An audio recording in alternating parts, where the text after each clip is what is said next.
This is Gaining Clarity on Your Purpose Through Reflection and Distillation, and I'm Liz Ngonzi. You can connect with me on LinkedIn at Liz Ngonzi as well. I'm so excited to tell you my story and to share this with you. Almost 10 years ago, I had the opportunity for the very first time to share my story. And this was in the form of this TEDx, which you can watch on your own.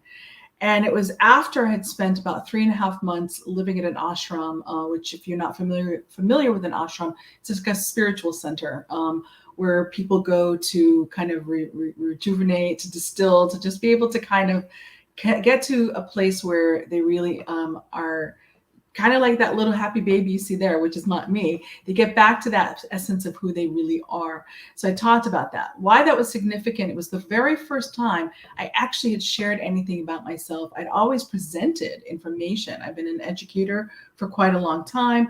I've been a speaker for a very long time, but it was the first time I was really coming to the core of who I am, what I'd gone through. And it was such a relief to be able to do that, because I finally felt comfortable speaking about myself, speaking about my purpose, speaking about something I'd gone through, and all in the effort of helping people to heal and to be able to find their own purpose. So that's where we start from. And I just thought it'd be great to share it with you that that's where this all began.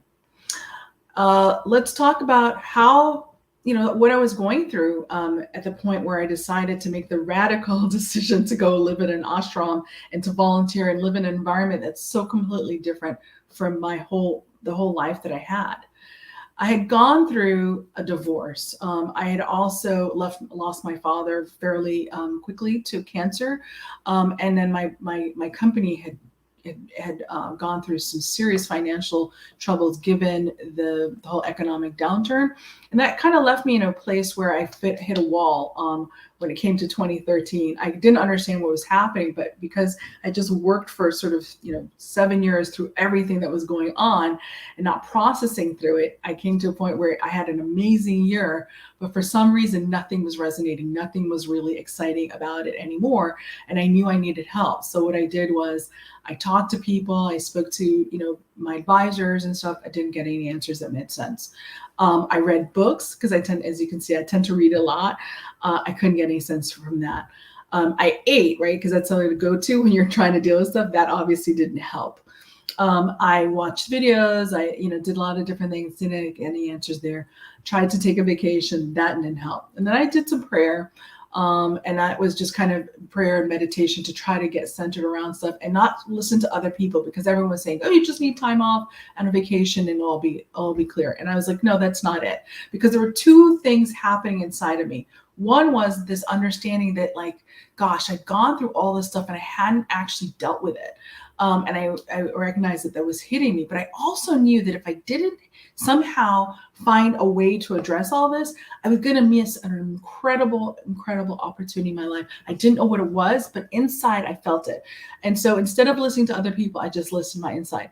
And the funny thing that happened was I was able to discover Shivananda Ashram Yoga Edge, which is a place I'd actually spent my 40th birthday visiting a few years prior, so about 3 years prior, and I loved it. I spent a week there, and it was a really incredible experience being in the mountains and being able to be in the fresh air and in a space where people are meditative and they're very reflective. It's a very calming environment, and you eat well and so on and so forth. So I felt that is a place I wanted to go when I saw a Facebook post they made advertising an opportunity for people to come and volunteer as karma yogis for the summer. Now, it sounded like the craziest thing when I told everybody else, but immediately when I saw the ad, I was like, that's the solution. That's what I need. So I wrote to them and I said, I'd love to do this. These are the reasons why. This is what I could bring to the table. And they said, okay. They wrote back to me and they said, great, you can join us. Just so you know, you're going to have to live in a tent, which I'd never done before. And you have to agree to being a vegetarian. And I'm a big meater, so I had to make that commitment. And then I also had to just commit to just sort of everything else that they require you to do, which is basically giving up everything else. So I moved from a big house that I lived in into this small tent, and assumed this sort of different life for 3.5 months. And I can tell you, it was an incredibly transformative experience that I went through. It wasn't an easy one, but it was really transformative experience.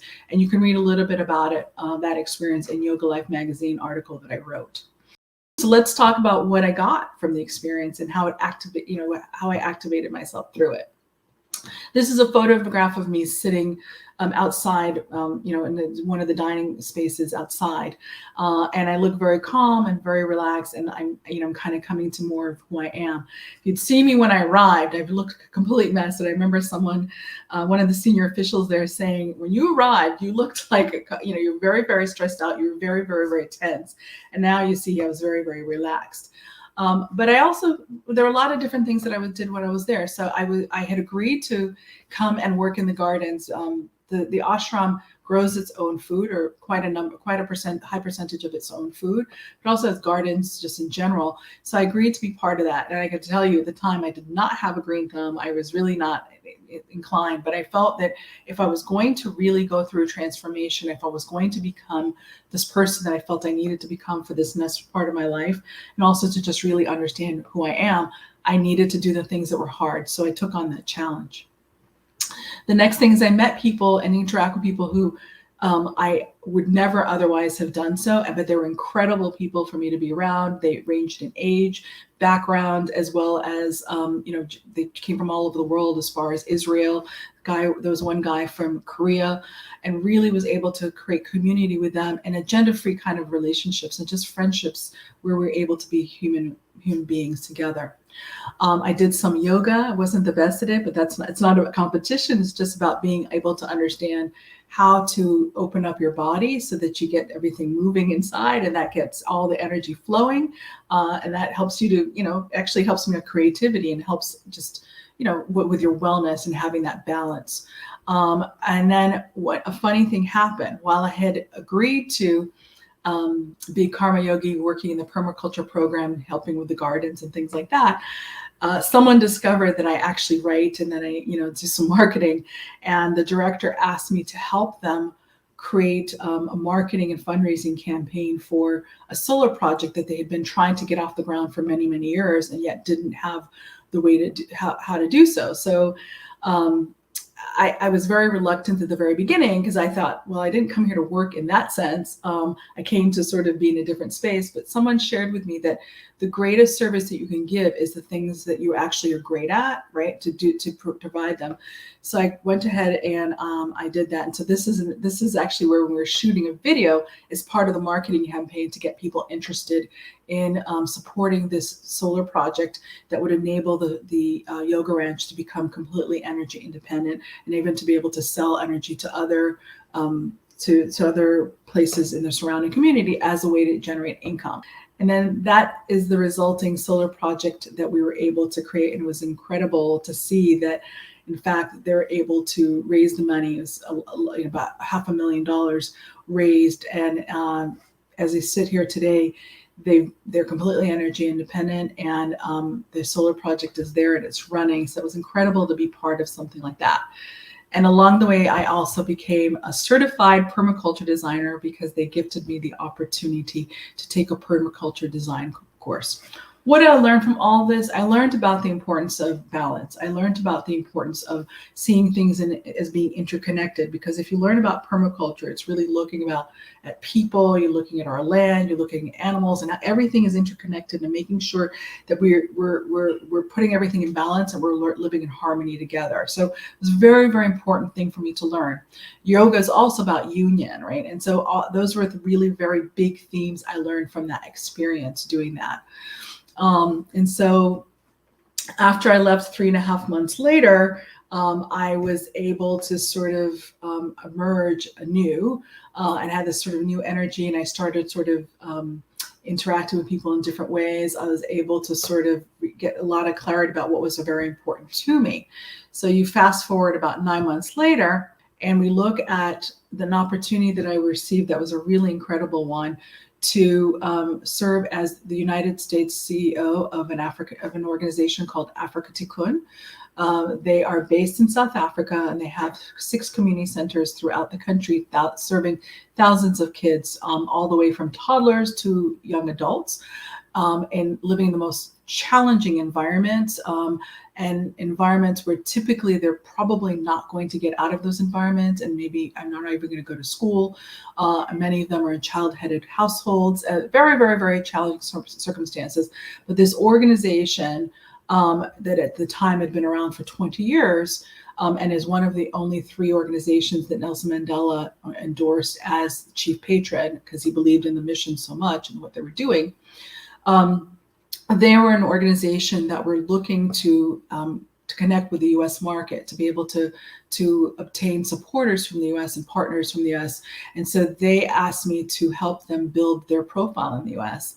So I'll give you some highlights of the ways that I was able to make an impact that I really firmly believe came from this.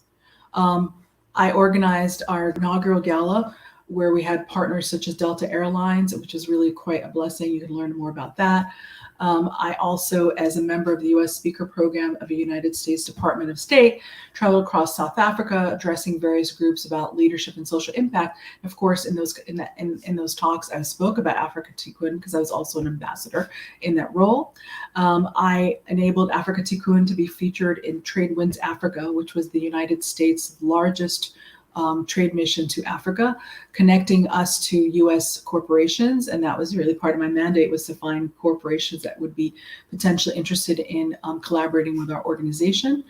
I also created a partnership with Facebook during their International Day of the Girl Child campaign in 2016 that resulted in exponential growth of our Facebook followers from 7,500 to 175,000 in 1 week organically.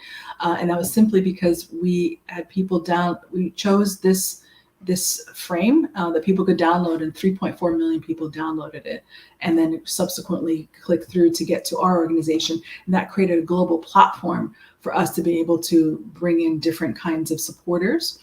And then I also spoke on South Africa Broadcast Corporation News, which is the main news organization in South Africa, about our women's initiatives. And then I also had an opportunity to partner with McCann World Group, which developed this incredible global campaign for us called the Future Leaders Campaign, which has raised over $500,000. So that was really exciting to be part of. Then at the end of the time when I was leaving Africa Tikkun, I received an award as Advocate of the Year during the African Diaspora Awards for my work with Africa Tikkun, and of course around my work on the African continent otherwise and in the African diaspora.